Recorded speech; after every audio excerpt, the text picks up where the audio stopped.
भागलपुर को एक खूबसूरत जगह हम लोग सब मिल करके बनाएंगे। राजद के वरिष्ठ नेता रामचंद्र चौधरी ने 11 अप्रैल को कृष्णानंद स्टेडियम में सम्मेलन को लेकर हिंदू मुस्लिम भाइयों को किया आमंत्रित। हिंदुत्व सेवा संघ के द्वारा रामनवमी के उपलक्ष्य पर 6 अप्रैल को निकाली जाएगी शहर में भव्य शोभा यात्रा। जन स्वराज पार्टी द्वारा 11 अप्रैल को पटना में बदलो बिहार महारैली को लेकर हुआ प्रेस वार्ता।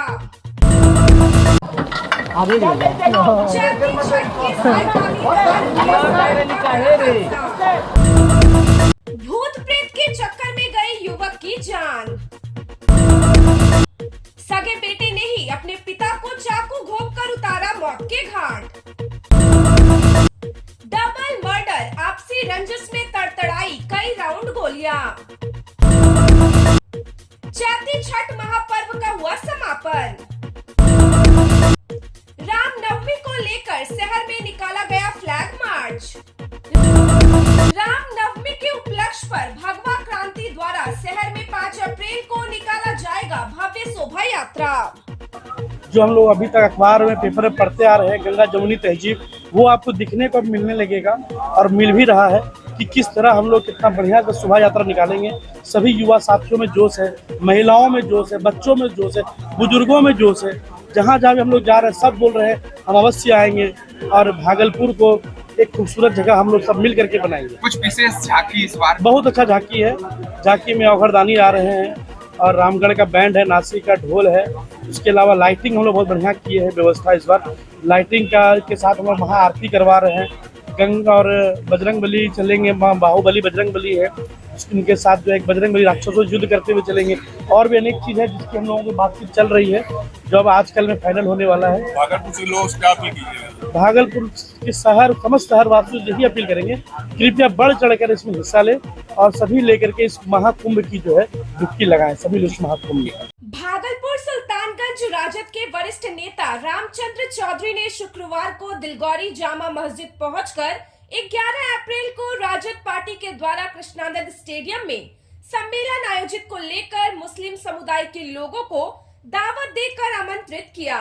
साथ ही अकबरनगर, महेसी, कमराय, तिलकपुर, कुमेठा सहित अन्य क्षेत्रों का दौरा करते हुए हिंदू मुस्लिम भाइयों को राजद पार्टी के द्वारा 11 अप्रैल को कृष्णानंद स्टेडियम में सम्मेलन आयोजित को लेकर आमंत्रित किया। वहीं इस दौरान शहनवाज काजमी, अंसार अंसारी, सेराज, बब्बन सहित इत्यादि लोग मौजूद थे। भागलपुर के बाईपास थाना अंतर्गत पिस्ता गांव से एक ऐसी खबर सामने आ रही है जिसे सुनकर आप हैरान हो जाएंगे। एक युवक के ऊपर भूत प्रेत का साया रहता था। वह युवक 2 से 3 बार फांसी लगाकर खुदकुशी करने का भी प्रयास कर चुका था। जब उसके शरीर पर हैवानी साया विराजमान होता था तो वह खुद अपनी मौत को गले लगाने लगता था। यह मैं नहीं कह रहा, खुद युवक के पिता और भाई कहते दिख रहे हैं। भागलपुर के बाईपास थाना अंतर्गत पिस्ता गांव का रहने वाला 20 वर्षीय युवक सोनू ने अपनी जीवन लीला समाप्त कर ली। यह घटना तब हुई जब उसके घर में कोई नहीं था। उसके पिताजी सुबोध चौधरी नीरा का काम किया करते हैं। वो अपने व्यवसाय में थे। सोनू की मां किराना दुकान में बैठी थी। तभी यह घटना को सोनू ने अंजाम दे दिया। बता दें कि सोनू पिस्ता के पास अपनी फैक्ट्री में काम किया करता था। उसकी शादी महज 1 महीने पहले सहरसा में अंजलि कुमारी से हुई थी। वह काफी खुश भी था। सोनू के पिता सुबोध चौधरी ने बताया कि मेरे बेटे पर भूत प्रेत का साया विराजमान रहता था, जिससे वो कई बार अपने शरीर को त्यागने की भी कोशिश किया है। कई बार फंदे से झूलने की भी कोशिश किया है।